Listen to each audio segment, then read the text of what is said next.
Rabbi shrah li sadri wa yassir li amri wahlul 'uqdatam min lisani yafqahu qawli bijahi sayyidina Muhammadin sallallahu alaihi wasallam. Sahabat sekalian yang dimuliakan Allah, alhamdulillah kita bersyukur pada Allah Subhanahu wa taala. Malam hari ini kita bisa melanjutkan kembali taklim yang biasa kita laksanakan di Majelis Al-Hidayah.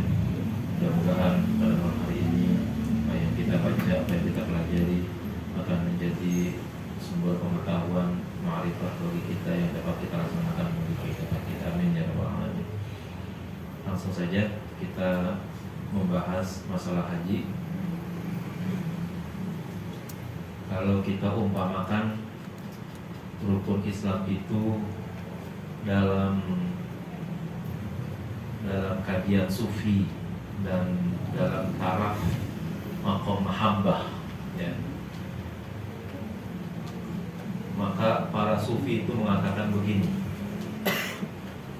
ketika seseorang menyatakan syahadahnya, itu dia sedang nembak Tuhan, katanya, kira-kira begitu.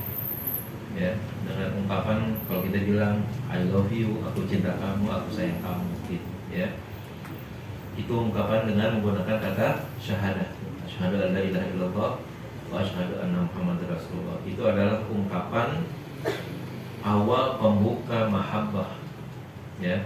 Awal pembuka mahabbah dari seorang hamba kepada al-mahbub atau al-habib, yaitu Allah Subhanahu wa taala. Nah, ketika orang sudah memulai untuk menyatakan cintanya, maka mulailah, ya, ada jalinan-jalinan. Kalau dulu mungkin pakai surat, ya kan, pertemuan dan lain sebagainya. Kalau sekarang mungkin lebih intens lagi dengan adanya WA dan lain sebagainya. Nah, itu dilambangkan dengan sholat, ya. Seseorang yang mencintai, ya, kekasihnya itu nggak bakalan enak kalau sehari kagak ada berita, ya. Mesti ada tanya, ada hubungan, ada bicara dan lain sebagainya.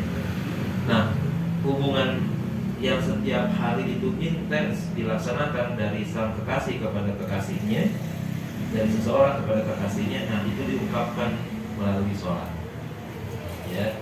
Seorang yang menyatakan mahabbahnya kepada Allah, tidak ada ungkapan-ungkapan indahnya untuk menyatakan setiap saat I love you, I love you, I love you. Nah, itu kecuali dengan melalui sholat. Karena itulah dikatakan bahwa mencintai itu pada intinya adalah mengingat, ya. Jadi Anda kalau mencintai sesuatu, Anda mencintai seseorang, intinya ada pada ingat, ya. Mengingat Allah itu adalah lambang cinta tertinggi. Maka melalui sholatlah dilambangkannya. Maka katakanlah wa aqimis sholata inna sholata tanha 'anil fahsya'i wal munkar wa la dzikrullahi akbar, ya. Dan sholat itu disebut dzikrullahi akbar, cara mengingat Allah yang paling besar, ya. Seorang yang mencintai kekasihnya tidak ada selain mengingat kekasihnya itu, gitu, ya. Nah, kita kalau kita punya mahabbah kepada Allah, maka ingat, ya, jalan yang dipergunakan untuk mengingat Allah itu adalah melalui sholat. Itu rukun kedua, sholat. Masuk ke rukun ketiga, itu bisa jadi zakat, bisa jadi puasa. Tapi kita melalui zakat dulu deh, ya. Itu yang namanya orang pacaran, ya, yang namanya ingin supaya dilihat bahwa dia mengasihi begitu, itu melalui zakat. Tidak ada lain adalah bagaimana supaya sang kekasih betul-betul timbul rasa cintanya karena sang kekasih itu mau memberikan sesuatu kepadanya, ya. Yang cowok nih, ya, paling kaki kalau datang bawa martabak kan, begitu, ya kan. Walaupun martabak yang, ya, 25 ribuan gitu, ya kan, isinya kacang doang tuh, ya kan. Nah, itu seperti itu, ya, ya. Apalagi kalau cuma bawa tahu goreng doang gitu, ya kan. Iya. Tapi udah menunjukkan, ya, udah menunjukkan rasa mahabbahnya dengan cara, ya, menyampaikan sesuatu untuk kekasihnya tadi. Nah, itu bentuknya adalah zakat. Ya. Nah, itu mahabbah. Tetapi enggak setiap saat. Kalau yang namanya orang saling mencintai itu selalu diberikan, selalu dikasih makan kali begitu, diberikan sesuatu. Suatu saat juga ada masanya ya antara sang kekasih dengan yang dikasihinya itu enggak punya apa-apa. Ya, maka dilambangkanlah keadaan tidak punya apa-apa itu dimulai dari berpuasa. Ya. Mau nggak orang yang cintanya tulus ya bertemu tapi tidak makan, tidak minum, bahkan bisa jadi nggak ngobrol kali, ya kan? Enak nggak kalau pacaran tapi ngobrol gitu, berdua tapi diem aja gitu.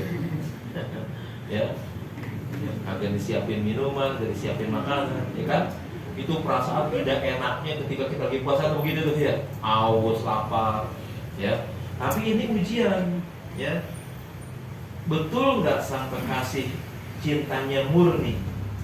Ya, maka dilambangkan dengan tidak dilayani, dengan tidak dikasih makan, dengan tidak dikasih minum.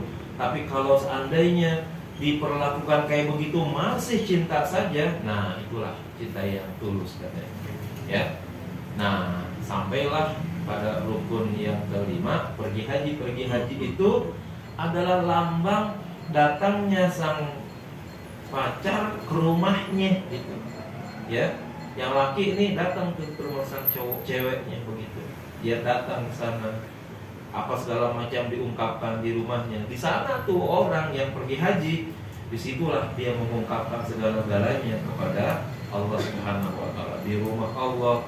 Ya, kemudian dia berdoa, dia bermunajat, segala sesuatu ya itu diungkapkan di dalam rumahnya tadi itu. Jadi persis dalam dunia sufi kalau dilambangkan dengan mahabbah itu kayak orang sedang berpacaran sampai akhirnya datang ke rumah Allah ya, yaitu ke rumah sang kekasih. Nah, itu adalah lambang kita sedang melaksanakan ibadah haji. Jadi besok kalau ada pacaran mau mana? Mau pergi haji gitu aja. Ya. Mau mana? Mau pergi haji. Oh, udah mampu banget kalau itu mah ya kan. Kalau mau datang ke rumah pacar mau mampu banget udah begitu. Nah, itu ya kiasan-kiasan dalam ibadah haji dari kalangan para sufi itu ada seperti itu ya. Baik. Bismillahirrahmanirrahim. Wa ayyamlika nafaqatan man talzamuhu nafaqatuhu. Orang yang mau pergi haji hendaknya memiliki biaya bagi orang yang ditanggung nafkahnya, dahabahu wa iqamatahu bi Makkah, selama dia pergi dan bermukim di Mekah, ila rujuin ila baladihi, sampai dia kembali ke kampung halamannya. Jadi kalau ada orang mau pergi haji ya harus meninggalkan anaknya misalnya, atau meninggalkan istrinya. Nah, itu anak dan istrinya yang memang menjadi tanggungan nafkahnya itu harus disiapin dulu tuh. Ini pergi haji berapa hari nih? Ya, karena misalnya 40 hari ya. Anggaplah punya istri lalu dengan anaknya 2 orang gitu misalnya. Ini kalau seandainya sehari makan itu biayanya tuh untuk biaya hari-harian tuh misalnya taruh dah 200.000 gitu misalnya ya. Nah, itu paling tidak selama 40 hari ya harus disiapin tuh 200.000 kali 40 hari berapa? 8 juta ya. Nah, 8 juta siapin nih 8 juta buat saya pergi haji ya, selama kamu tidak ada saya nih nafkah saya. Itu harus begitu. Nggak boleh pergi haji selonong boy begitu aja, ya kan? Tinggalin bini, ya. Apalagi bininya dititipin sama orang tua. Mbak nih, bini gua titipin dulu ya. Nah, nggak bisa begitu. Pergi haji juga dosa juga jadinya, ya kan? Gara-gara tidak mampu untuk membiayai orang yang kita tanggung nafkahnya. Jadi kata-kata manis tato'ah ilahi sabila itu bukan semata-mata biaya pergi hajinya, bukan. Ya, dari Jakarta ke Mekah, terus balik lagi Mekah Jakarta, terus tinggal di sono. Nih yang ditinggalin itu juga masuk dalam kategori manis tato'ah. ada duit nih dari Jakarta ke Mekah. Di Mekah tinggal 40 hari, balik lagi ke Jakarta. Tapi yang di Jakarta keluarga ditinggalin, belum ada duitnya, nggak boleh pergi haji. Itu namanya belum istitoah namanya. Ya, belum istitoah. Karena persyaratan yang Allah sebut memang dalam haji itu bukan pinter gitu. Ya, maka Allah sebutkan watimul hajja wal umrata itu kan ini hanya ayatnya adalah manis tatoa ilahi sabila. Bukan dikatakan man ya alima misalnya ya man ghaniya, enggak, tapi yang manis tatoa, siapa yang mampu di dalam perjalanan. Masuk dalam kategori mampu dalam perjalanan tuh meninggalkan nafkah bagi orang yang ditanggung kehidupannya, ya, anak, istri. Kalau ada bapak ibunya memang tinggal di rumah dia, ya bapak ibunya itu termasuk yang harus disiapin nafkahnya begitu selama 40 hari begitu, ya. Li'alla yudayyaum, agar mereka tidak terlantar, ya. Lakinya pergi haji, bininya minta-minta di kampung, ya kan? Nah, enggak boleh tuh begitu. Wala yajuzu lahul furuju hatta yatruka tilkal mu'nata, dan tidak boleh baginya, bagi orang yang mau haji, keluar hatta yatruka tilkal mu'nata, sampai dia bisa meninggalkan biaya tersebut. Tuh, ya. Belum boleh berangkat haji kalau dia belum meninggalkan biaya untuk keluarga yang ditinggalkannya. Au yuwakkilu man yasrifuha min malin hadirin, atau dia mewakilkan orang yang mengelolanya dari harta yang memang sudah ada. Ya, saya mau berangkat haji, ya. Nah, khawatir kalau nanti anak dan istri saya menggunakan harta atau uang nafkah itu nggak beraturan, maka saya bilang sama Jun, nih saya titip uang 8 juta, ya.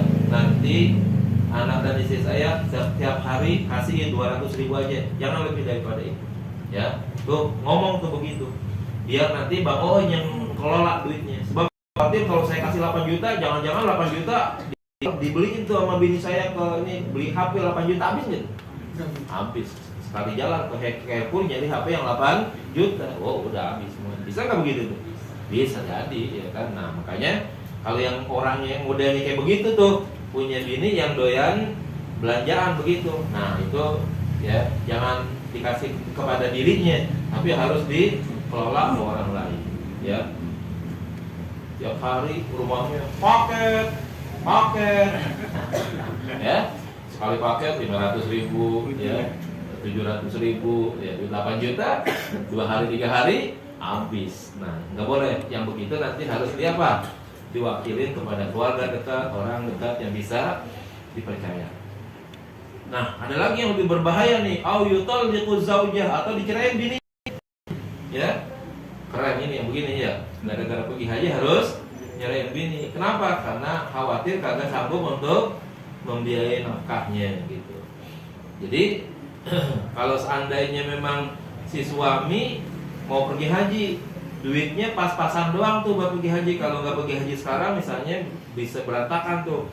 Sementara buat istrinya nggak ada, istrinya kagak mau ditinggalin, ya. Kalau kagak ada nafkahnya, udah ceraiin dulu gitu. Ya, ceraiin aja, ceraiin terus suaminya berangkat haji. Supaya apa? Supaya si suami tidak memberikan nafkah tuh, sampai seperti itu, ya. Awiyabi olkinna, atau dia membeli budak, ya, atau dia membeli budak. Membeli budak ini untuk membantu tuh si istrinya begitu. Kama apa ada Ibnu Hajar, sebagaimana yang dijelaskan oleh Imam Ibnu Hajar. Nah, ya. Jadi kalau begitu pergi haji bukan sejalan-jalannya doang tuh, ya. Jadi manis tato ilahi sabila tuh maknanya banyak. Di kitab yang lain nih, kalau kita belajar lebih jauh lagi, pesawat nih yang kita naikin itu rutenya melewati rute wilayah perang, ya. Jadi kalau seandainya pesawat itu terbang melintasi wilayah yang sedang konflik, di mana antara yang konflik tadi menggunakan senjata, diantaranya bom dan sebagainya, Ada di wilayah kompleks ini dari Indonesia ke Mekah lewatin sini begitu pesawatnya. Nih kalau seandainya dikhawatirkan pesawat yang lewat sini nanti dibom oleh dua wilayah yang sedang konflik, itu pun tidak boleh ya berangkat haji. Ya harus dihentikan. Kenapa? Nyawa taruhannya. Berapa orang tuh sekarang ngebom, ya kan? Yang namanya orang lagi perang kan kagak ada ininya, kagak ada pikiran menyelamatkan orang. Yang dikhawatirkan adalah khawatir itu adalah pesawat musuh atau pesawat mata-mata dan lain sebagainya. Bagi dia yang penting bom aja semuanya, ya kan? Masa bodoh tuh pesawat siapa? Kalau dia lewat di daerah konflik, nah itu rawan. Maka itu istitoahnya juga termasuk nggak ada. Maka yang kayak gitu pun tidak boleh ya berangkat haji. Itu yang pakai pesawat tuh. Apalagi kalau yang wilayahnya pakai lewat darat gitu. Kalau kita lihat Kuwait tuh misalnya ya, Kuwait, Arab Saudi, itu dia kan cuman pakai mobil aja sampai tuh ya. Kayak kita kesini misalnya ke Parung lah gitu ya kan, udah naik mobil aja di sana ya. Bisa tuh lewat darat ya, memang perbatasannya seperti itu, daratan gitu ya. Tapi kalau antara Kuwait dengan Arab Saudi di situ ada wilayah konflik misalnya, di mana orang yang mau berangkat haji dengan mobil dengan apa segala macam terhalang, nah maka berangkat hajinya harus ditunda. Itu begitu. Wa amalul haji salah satu asya ya. Adapun amaliyah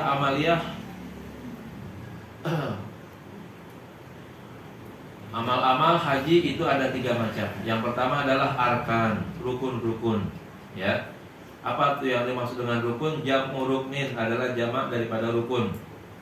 Wa huwa ma yatawaqqaful haji 'alal ityani bihi, yaitu di mana haji bergantung kepada pelaksanaannya ya. Wala yujbaru tarkuhu bidamin, dan tidak bisa ditutup apabila ditinggalkan dengan dam, dengan denda ya. Jadi untuk rukun haji itu bergantung sahnya kepada rukun ini, dan tidak bisa rukun ini ditinggalkan lalu kemudian diganti dengan bayar dam, bayar denda, nggak bisa. Kalau rukun ini ditinggal total hajinya batal ya, itu begitu. Yang kedua wawajibat ya. Wawajibatun, kewajiban. Tadi rukun, ini wajib. Jamu wajibin, jamak wajib. Wa huwa ma la yatawaqqaful hajju 'alal ityani bihi, yaitu sesuatu yang haji tidak bergantung kepada kewajiban tersebut untuk melaksanakannya.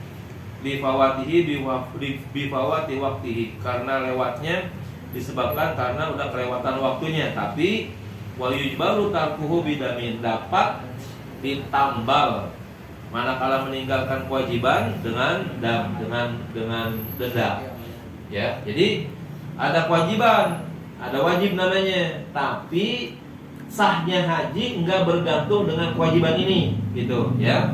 Kalau ditinggal bisa diganti dengan dam gitu. Kalau yang rukun tadi enggak bisa ditinggalin ya. Rukun ditinggalin hajinya batal ya, dan tidak bisa diganti dengan denda. Kalau wajib boleh ditinggalin, tapi nanti kalau ditinggalin wajib bayar denda. Itu begitu.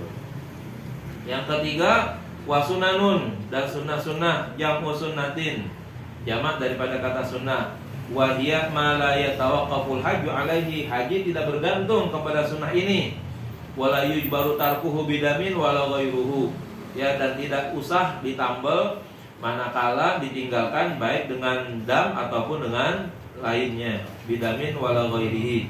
Jadi kalau ada sunnah haji ya silakan kerjakan kalau bisa, enggak kerjain enggak apa-apa ya, enggak kerjain enggak apa-apa, enggak perlu ditambal, enggak perlu diganti dengan bayar dam atau bayar yang lainnya ya. Itu sunnah haji namanya ya. Yang terbaik sih semuanya dikerjain ya. Memang haji ini pelajaran yang pakai bisa dibayang-bayangin, ini susah soalnya ya. Kalau saya bilangin tawaf di sini, terus sa'i di sini, Mina, aduh susah bayangnya. Kita belum pernah ke sana masalahnya ya. Jadi susah ngasih taunya begitu. Kalau sholat kan di hari ini juga kita bisa praktekin ya. Nah, tapi kalau haji agak ribet juga ya begitu. Karena butuh tempat, ya, juga waktu khusus gitu. Naam, qad yundabud damu fi tarki kulli mandubin fi wujubihi. Ya. Khilafun, betul, kadang-kadang disunnahkan di dalam dam tadi pada waktu meninggalkan segala sesuatu yang disunnahkan, yang di dalam wajibnya, yang di dalamnya itu memang ada khilaf, ya. Jadi ada ulama yang bilang walaupun itu sunnah, tapi kalau itu ditinggalin katanya itu ada keharusan untuk ditambah dengan dam, katanya begitu. Tapi itu katanya juga ada perbedaan pendapat. Kama fi tarki rakaatai tawaf, sebagaimana meninggalkan 2 rakaat tawaf. Wa tarkil jam'i bainal laili wan nahari bi Arafah, dan meninggalkan menghimpun antara malam dan siang di Arafah. Ya, jadi kita habis tawaf nih, terutama tawaf kudum atau tawaf fardu, tawaf ifadah namanya. Habis tawaf enggak ngerjain sholat 2 rakaat tawaf, itu katanya sunnah hukumnya. Tapi tetap katanya kalau itu ditinggalkan secara sengaja, maka katanya itu diwajibkan untuk membayar dam, katanya begitu. Terus lagi waktu di Arafah itu orang harus ada di sana antara zuhur sampai maghrib, tuh siang dan awal malam. Nah, kalau ada orang di Arafah, ya, zuhur ada di situ, tiba-tiba di asar udah keluar tuh dari Arafah, ya. Padahal sunnahnya adalah tungguin sampai terbenam matahari, karena matahari kan itu namanya awal malam. Kalau udah terbenam matahari baru berangkat. Nah, itu sunnahnya kayak begitu. Ini ada orang habis tawaf sebentar doang langsung tuh jalan ke Mina misalnya begitu, ya. Nah, ini katanya harus bayar dam begitu. Wa kan nafar min Arafah qabla imam, dan seperti berjalan dari Arafah sebelum imam, ya. Ya, ini kita nggak tahu sunnahnya apakah begitu gitu, ya. Di dalam beberapa kitab yang saya baca sih kayaknya nggak ada aturan kayak begini gitu, ya. Karena ini mungkin pada bagian-bagian tertentu saja kali seperti itu. Jadi ada keharusan atau ada kesunahan agar kita berangkat dari Arafah jangan sampai mendahului imam. Wa qatarki sholati subhi bi Muzdalifah, dan seperti meninggalkan sholat subuh di Muzdalifah. Sholat subuh dikerjain tapi enggak di Muzdalifah gitu, ya. Nah, jadi ini habis dari Arafah, ya, maghrib tuh berangkat, bermalam di Mina tuh, ya, bermalam di Mina. Biasanya nyari batu tuh di situ, ya.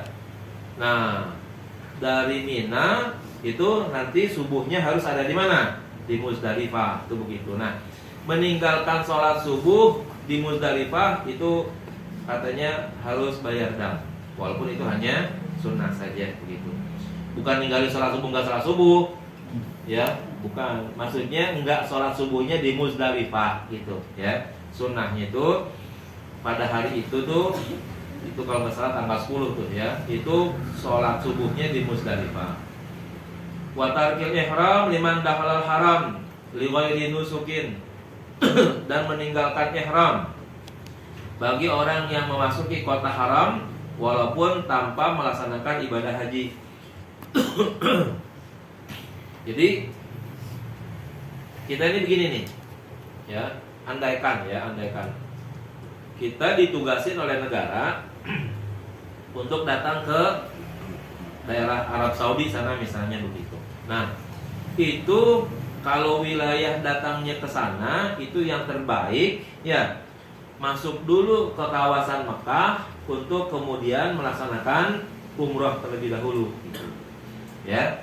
Walaupun mungkin kita tugasnya di Jeddah, ya, di Burma, kan itu jauh sebenarnya dari Mekah. Tapi yang paling baik adalah datang dulu ke Mekah, lalu kemudian melaksanakan umrah sekali, baru setelah itu keluar dari tanah haram, lalu kemana tugas kita tuh, ya, di daerah mana. Itu sebaiknya begitu. Kalau itu memang tugasnya di mana, di Arab Saudi itu begitu, ya.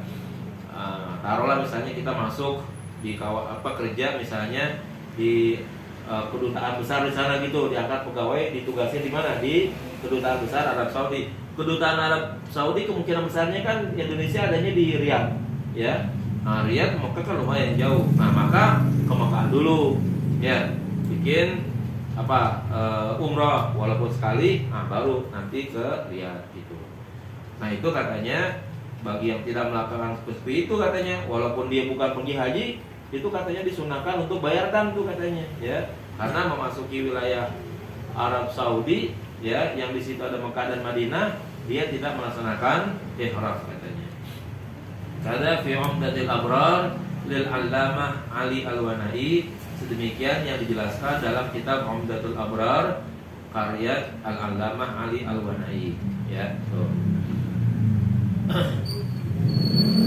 Fal arkanu khamsatun. Adapun rukun haji itu ada 5. Al-ihram, yang pertama namanya adalah ihram. Apa itu ihram? Wa huwa niyatud dukhul fil haji, yaitu niat masuk ke dalam haji, di dalam ibadah haji. Niatnya biqalbihi, di hati niatnya, ya, semua niat itu adanya di hati. Sahabat-sahabat nih ya, kalau kita bulan Ramadan tuh hati-hati tuh. Kan kita kalau habis sholat tarawih baca tuh niat tuh, nawaitu shauma ghadin gitu kan. Itu jangan di mulut doang tuh, jangan diucapin gitu doang tuh, ya. Kalau niat puasa cuman di mulut doang dibaca rame-rame tuh pada waktu sholat tarawih, itu belum niat namanya. Itu baru ngucapin lafaz niat namanya, membaca lafaz niat. Niat yang sebenarnya ada di dalam hati gitu. Yang tadi aja tuh yang dibaca nawaitu shauma ghadin dilintasin di hati, udah sebenarnya selesai. Tapi kalau yang dibaca tadi tuh nggak dilintasin di hati, itu namanya bukan niat. Nah, ini kalau yang sering kayak begini terjadi, bahaya bener nih. Cuman baca niat doang jadinya. Besok puasanya kagak sah tuh yang kayak begitu, ya.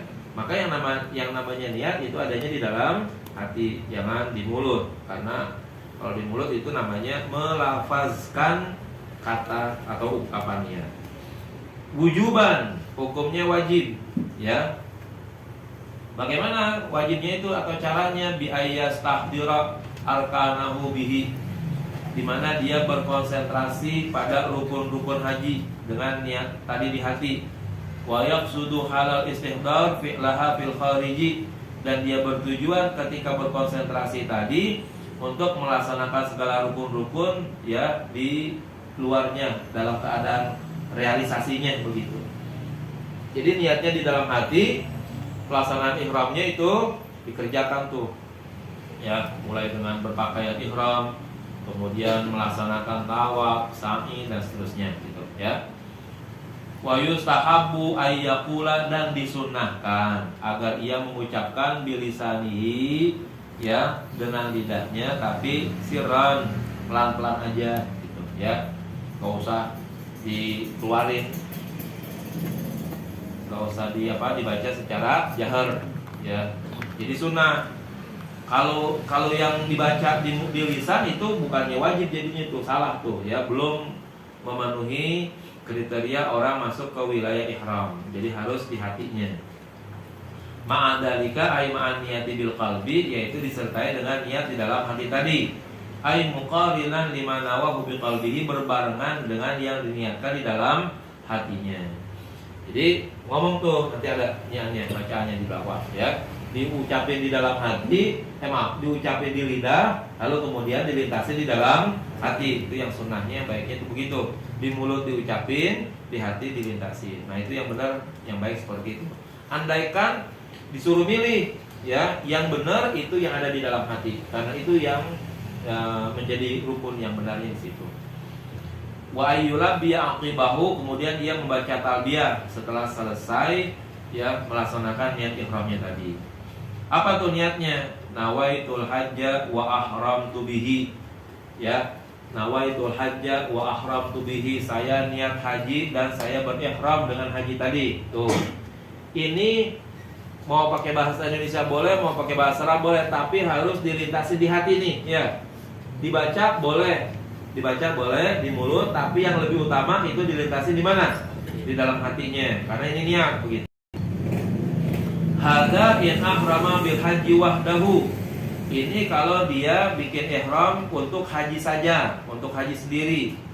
Jadi nanti ada orang yang bikin haji sendiri, bikin umrah sendiri, ya. Ada juga yang umrah dahulu, ada haji dahulu. Ada yang haji dahulu, ada umrah baru belakangan umrah. Ada yang berbarengan, ya. Namanya nanti haji qiran. Kalau yang bikin haji dulu baru umrah namanya haji ifrad. Ya, kalau yang berbarengan qiran. Yang banyak itu tamattu, ya, umrah dulu baru haji. Nah, orang Indonesia bikinnya itu haji tamattu. Fa'in ahrama bil umrati, kalau dia ihram juga dengan umrah, qala dia membaca niatnya, nawaitul umrata wa ahramtu biha. Saya niat umrah dan saya ihram dengan umrah tadi. Itu kalau dia niat umrah gitu, ya. Wa in ahrama bihima, kalau dia ihram berbarengan dengan haji dan umrah, qala dia membaca nawaitul hajja wal umrata wa ahramtu bihima lillahi ta'ala, ya. Saya niat haji dan umrah dan saya ihram dengan keduanya. Ihram itu tuh berarti memasuki wilayah pelaksanaan ibadah haji yang tadinya mungkin ada hal-hal yang boleh dikerjakan setelah ihram, setelah niat, maka nanti banyak yang diharamkan. Kayak kita takbiratul ihram tuh, habis Allahu Akbar ngomong yang bukan bacaan sholat, nggak boleh itu misalnya, ya kan? Makan, minum, walaupun ya yang hasil yang dari copotan dari gigi tuh, ya kan? Habis makan kacang, ya kan? Pas sholat keluar tuh dari giginya, lalu ditelan, batal, ya. Padahal dia sudah takbiratul ihram.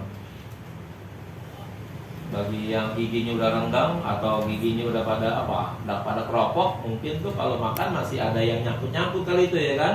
Nah, pas dia sholat, kemudian waktu baca Fatihah keluar tuh, glinding tuh kacang, ya kan?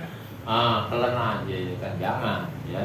Nggak boleh, batal sholatnya. Itu karena sudah takbiratul ihram, sesuatu yang di luar pekerjaan sholat diharamkan. Begitu juga segala sesuatu yang sudah diniatkan pada waktu ihram haji, ya. Nah, itu maka semua yang dilarang nggak boleh dikerjakan. Maka namanya disebut dengan ihram namanya. Jadi kalau di sholat ada namanya takbiratul ihram, kalau di dalam haji itu namanya niat ihramnya itu, ya.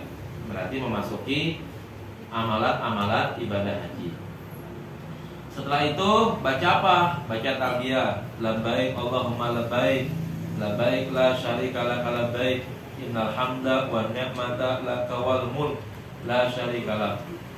Itu namanya talbiyah tuh, ya. Labbaik, ya Allah, aku sambut perintahmu, aku terima perintahmu, aku taat kepadamu, namanya itu labbaik. Allahumma labbaik, ya Allah, aku terima perintahmu. Labbaik, aku terima perintahmu, la syarikalah labbaik, tidak ada sekutu bagimu.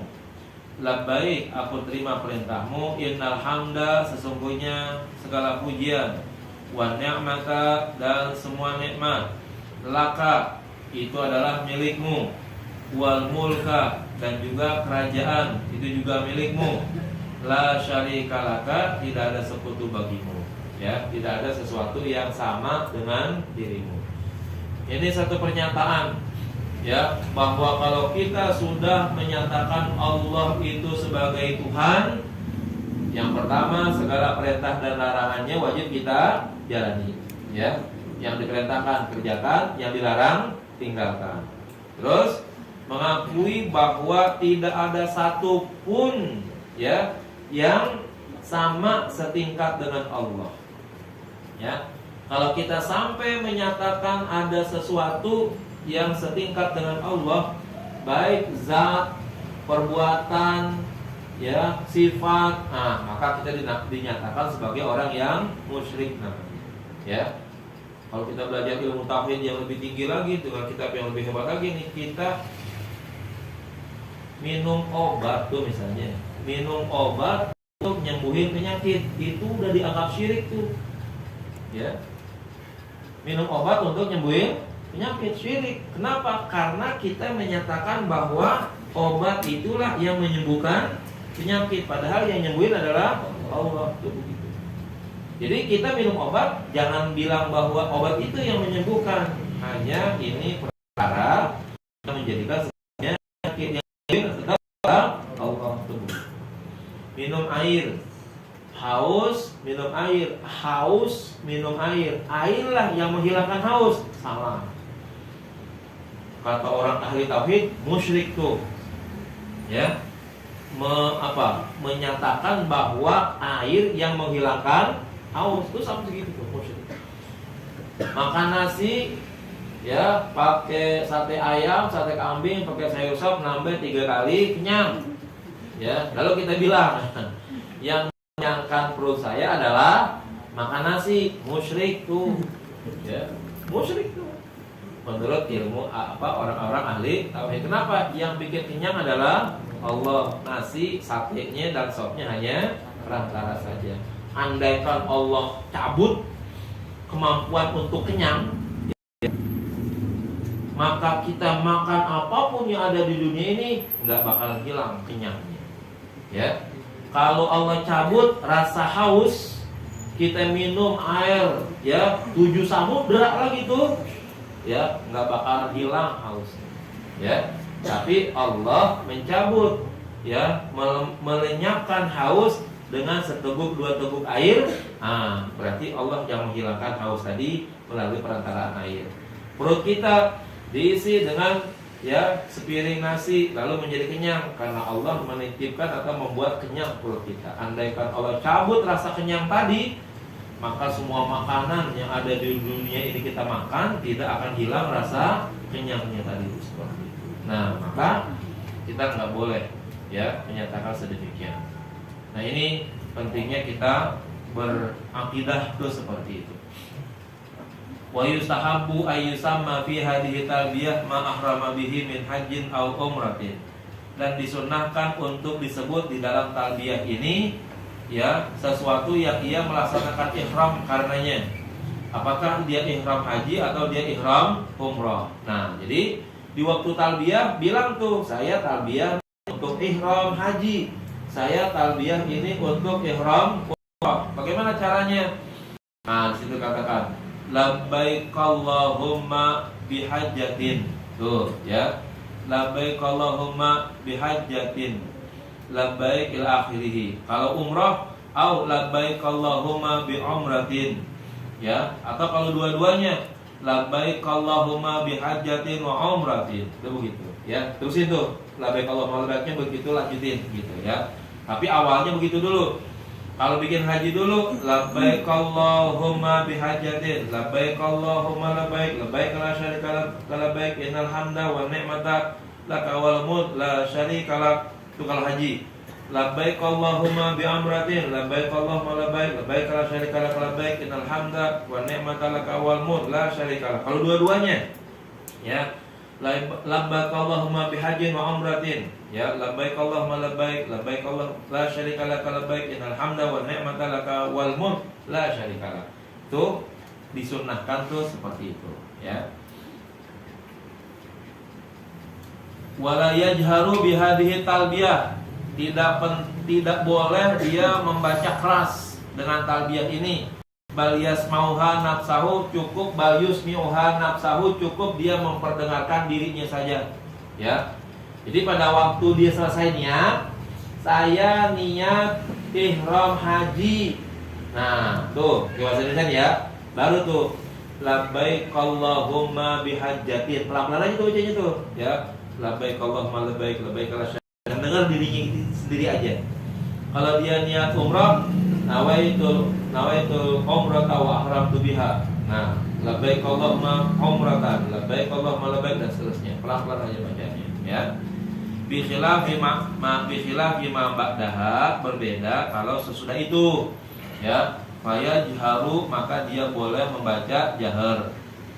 Jadi kalau udah baca niat diiringi dengan talbiyah. Nah, selesai itu baru dah tuh, ya.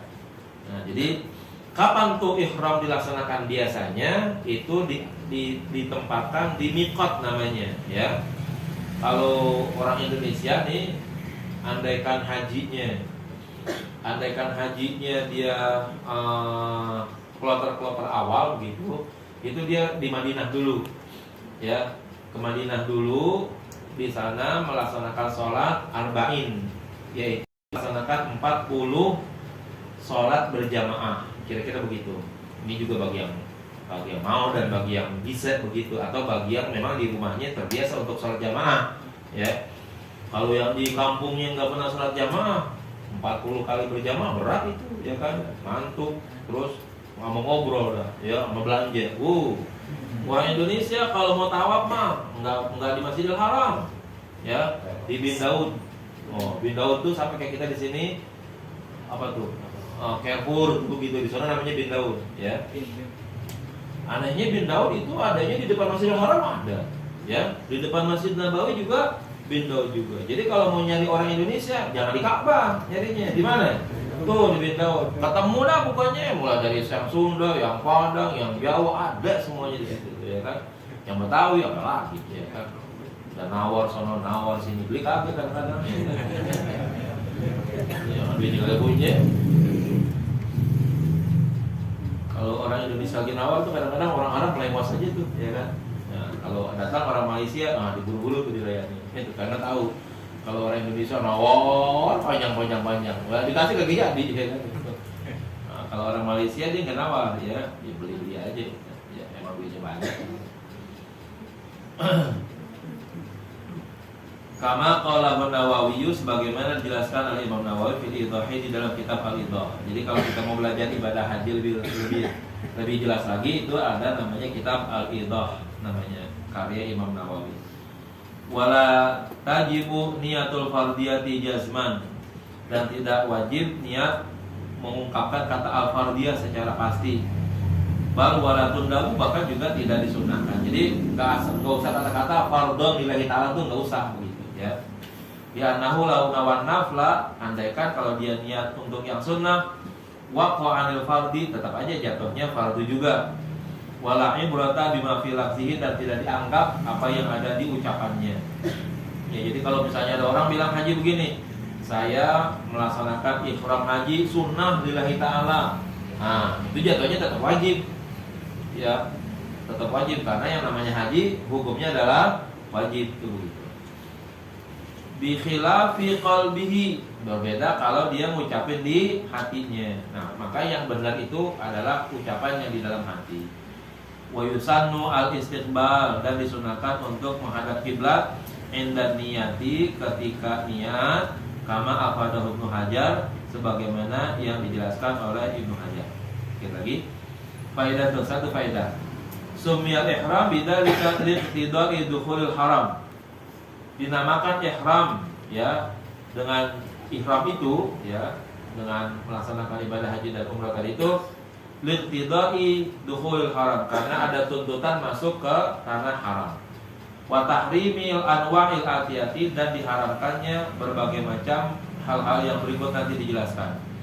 Apa dada di Al-Fashani, demikian dijelaskan oleh Imam Al-Fashani. Jadi ahrama yuhrimu ihram, itu bahasa awalnya. Ahrama itu artinya mengharamkan. Yang tadinya boleh sekarang menjadi haram gara-gara ihram. Sama takbiratul ihram itu begitu juga. Kalau udah takbiratul ihram, ngomong yang tadinya boleh jadi haram. Haramnya apa? Batal sholat, itu begitu. Jadi harus ulang lagi sholatnya. Makan boleh makan, tapi kalau udah takbiratul ihram haram makannya. Kalau makan juga batal sholatnya, itu begitu, ya. Wala yasihhu, dan tidak sah al-ihramu bil haji, untuk melaksanakan ihram haji, illa fi ashhurihi, kecuali pada bulan-bulan haji. Biqaulihi ta'ala, berdasarkan firman Allah Ta'ala, al-hajju ashhurun ma'lumat, haji itu ada pada bulan-bulan tertentu. Kalau haji bulannya tertentu, kalau umroh ya kapan aja boleh. Penting yang jadi larang kayak sekarang nih, ya. Wal qa'dah, yaitu bulannya adalah bulan Syawal dan bulan Zulqa'dah. Bi fathil qafi, dibaca dengan qaf. Afsahu min kasriha, lebih fasih daripada kasrah. Ada Dzulqa'dah, ada Dzulqa'dah, katanya begitu ya. Wa ashri layalin min Dzulhijjah, dan 10 malam daripada bulan Zulhijjah. Dikasih min fathihah, dibaca Dzulhijjah atau Dzilhijjah pakai hak kasrah, lebih fasih daripada Dzulhajjah atau Dzilhajjah.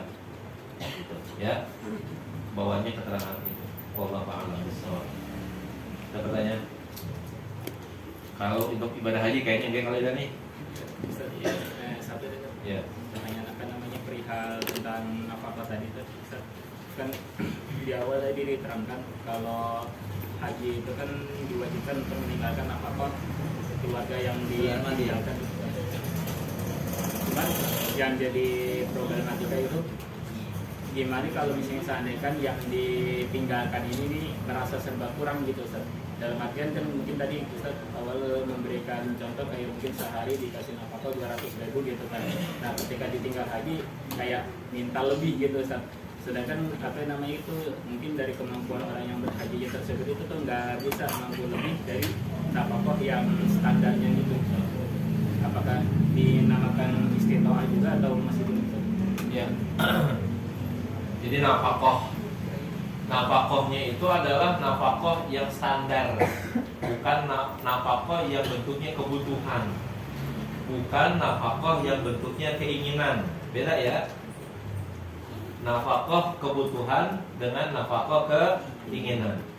Kalau nafkah kebutuhan itu misalnya makan nih, makan yang kira-kira bisa menyelamatkan dari lapar atau mati, gitu aja. Kalau yang namanya makan untuk menyelamatin diri dari lapar atau mati, ya itu sebenarnya ya makan sama nasi pakai sambal sama kerupuk juga jadi sebenarnya. Yang penting kan mengganjal perut supaya kagak lapar dan kagak mati. Tapi kalau makan udah meningkat menjadi keinginan, beda. Ya. Bisa jadi makannya enggak di rumah. Di mana? Di restoran. Di restoran ogah makan yang kagak enak, yang mahal, maunya juga banyak. Nah, itu namanya udah keinginan kalau begitu. Nah, maka untuk nafkah itu batasannya bukanlah keinginan, tapi batasannya adalah kebutuhan, ya. Berarti kalau kebutuhan, ya itu udah bisa dihitung, ya kan, bahwa kebutuhan kita makan segini, ya. Kalau misalnya suami ngitung, pokoknya selama gua begaji, lu makan 40 hari pakai tempe goreng sama tahu goreng, tambahin kecap sama sambal, udah nggak boleh yang lain, cukup udah. Nggak boleh istri dan anak-anak nuntut lebih daripada itu, karena itulah yang mungkin bisa dibayar oleh suami, karena itu yang memang sudah menjadi standar kebutuhan, kira-kira begitu. Kalau makan sama tempe goreng sama tahu goreng, ya pakai sambal gitu misalnya, itu bisa nggak menahan daripada lapar dan menyelamatkan daripada kematian? Bisa, selesai sudah, ya. Lebih daripada itu tidak perlu lagi. Lagi cukup ya. La hadratin Nabi al-Fatihah.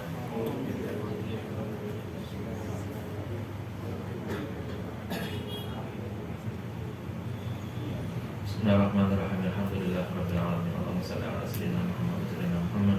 Allahumma arzuqna rahman nabiyyin hafzal mursalin sallallahu alaihi muqarrabin. Allahumma fa'alna bima 'allamtana wa 'allimna ma yanfa'una wa 'allimna ma jahilna. Allahumma ja'alna wa auladana banatina wa dhurriyyatina min al-muwahhid. Wa taj'alna wa iyyana nashhadu wa dhirata qulubana qulubana ta'ala wa inna yamsaka musallim. Sallallahu alaihi wa sallam wa rabbana atina fid dunya hasanah.